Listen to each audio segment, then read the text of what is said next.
Halo Asarya, ketemu lagi dengan saya, Mr. Ari Gunawan, di pelajaran PPKN kelas 9. Apa saja sih yang akan kita pelajari di kelas 9 ini?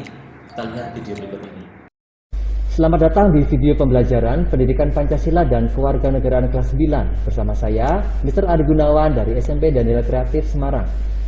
Kali ini kita akan belajar mengenai penerapan Pancasila pada masa Orde Baru dan masa Reformasi.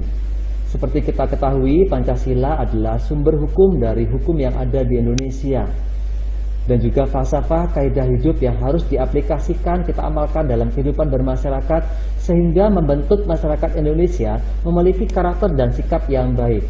Tujuan kita mempelajari penerapan Pancasila pada masa Orde Baru dan masa Reformasi adalah yang pertama, kita bisa mengidentifikasikan penerapan Pancasila pada masa Orde Baru dan masa Reformasi. Kita bisa membuat dan menyajikan hasil telaah penerapan Pancasila pada masa Orde Baru dan masa Reformasi dengan menganalisis video secara cermat dan teliti. Kita juga bisa mengembangkan sikap bersyukur atas Pancasila sebagai dasar negara Indonesia. Dan juga yang keempat, kita bisa mengembangkan sikap tanggung jawab peduli dan saling menghormati terhadap sesama.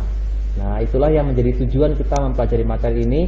Dan sekarang mari kita lihat bagaimana penerapan Pancasila pada masa Orde Baru. Masa Orde Baru dimulai pada tahun 1966 sampai 1998. Latar belakang dari masa Orde Baru adalah yang pertama, terjadinya pemberontakan pada tanggal 30 September tahun 1965 yang disinyalir adalah Partai Komunis Indonesia sebagai dalangnya. Gerakan tersebut bernama Gerakan 30 September PKI. Nah, pada saat itu bangsa Indonesia dalam kondisi yang ketakutan, kondisi yang tidak baik, sehingga membuat Presiden Soekarno pada saat itu memerintahkan Jenderal Soeharto untuk memulihkan stabilitas dalam negeri dan menumpas pemberontakan PKI. PKI akhirnya dapat ditumpas dalam waktu yang singkat oleh Jenderal Soeharto, dan Jenderal Soeharto mendapat simpati dukungan yang besar dari rakyat Indonesia, dan akhirnya membuat Presiden Soekarno menyerahkan jabatannya sebagai presiden kepada Jenderal Soeharto melalui surat perintah 11 Maret 1966 atau yang sering kita kenal dengan nama Super Semar.